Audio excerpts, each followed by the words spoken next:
आओ बच्चों सुनो कहानी। सुनते सुनते गुनो कहानी। एक कहानी आम कहानी, करती कितने काम कहानी।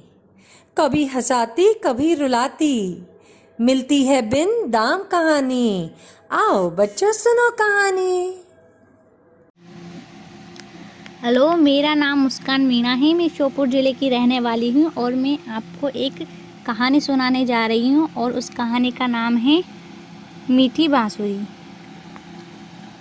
तो एक गांव में एक सारंगी वाला आया। रात में वह वहीं ठहर का खा पीकर वह चौपाल पर बैठ गया और सारंगी बजाने लगा। सारंगी की मीठी धुन सुनकर गांव के लोग चौपाल पर इकट्ठे हो गए और वहीं बैठकर सारंगी सुनने लगे। वे सारंगी वाले की कला से प्रभावित थे। सब कह रहे थे, कितना आनंद आ रहा है, ऐसी सारंगी आज तक नहीं सुनी, कितनी मीठी सारंगी है। गांव के लोग में एक भोला नाम का व्यक्ति था। वो चुपचाप बैठे सारी बातें सुन रहा था। वह सोचने लगा, कैसे इन लोगों को ये सारंगी मीठी लग रही है, मेरा तो मुंह मीठा नहीं हुआ, ये सब झूठ कह रहे हैं। कुछ देर बाद वह अपने स्थान पर ही बैठा रहा। फिर सोचा कि हो सकता है सारंगी वाले के पास बैठने से मेरा भी मुंह मीठा हो जाए। वह अपने स्थान से उठा और सारंगी वाले के पास जाकर बैठ गया।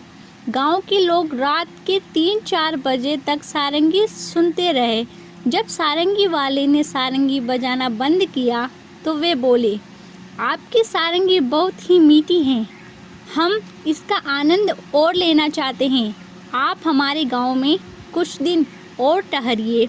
गांव वालों की बातें भोला के पल्ले नहीं पड़ी। वह झंझलाते हुए सोचने लगा, सारे गांव वाले के लोग तो एक साथ झूठ नहीं बोल सकते। सारंगी जरूर मीठी है, शायद मैंने उसका स्वाद ठीक तरह से नहीं लिया, इसलिए मुझे सारंगी मीठी नहीं लगी।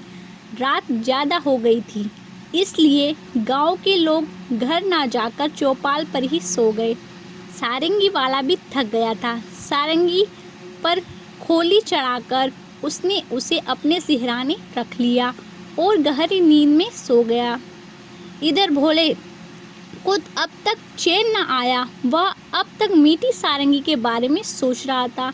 सबके सो जाने के बाद वह उठा और चुपचाप से सारंगी वाले के पास जाकर उसके सिरहाने रखी सारंगी उठा ली।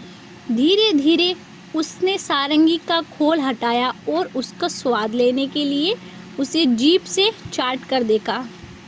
उसे कुछ स्वाद नहीं आया। तब तक सारंगी को हिलाने लगा, फिर उसके छेद के पास मुंह ले गया और उसे अपने मुंह में उड़ेलने लगा, लेकिन सारंगी से कोई मीठी बूंद नहीं निकली। उसकी झंझलाहट बढ़ गई। वह सोचने लगा कि सारे गांव वाले बेवकूफ़ हैं, कहाँ इन्हें सारंगी मीठी लगी है।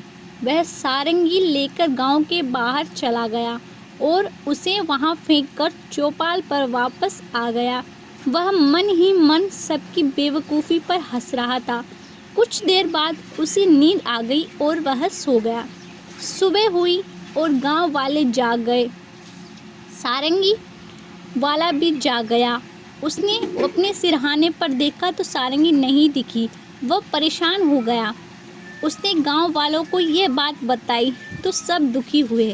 वे कहने लगे, कितनी मीठी सारंगी थी, पता नहीं कौन ले गया उसे। ये सुनकर भोले को गुस्सा आ गया और वह बोला, कहाँ से सारंगी मीठी थी, मैं तो उसे हर जगह से चाट कर देखा, मुझे तो वह मीठी नहीं लगी। झूठ बोलते हो तुम सब। भोला की बात पर लोग अचरज में पड़ गए। उन्होंने उससे पूछा, क्या तुम्हें पता है कि सारंगी कहाँ है? भोला ने बताया, मैं उस सारंगी को गांव के बाहर फेंक आया हूँ, वहीं पड़ी होगी। लोग भोला की बात सुनकर अपना सिर पीटने लगे। धन्यवाद।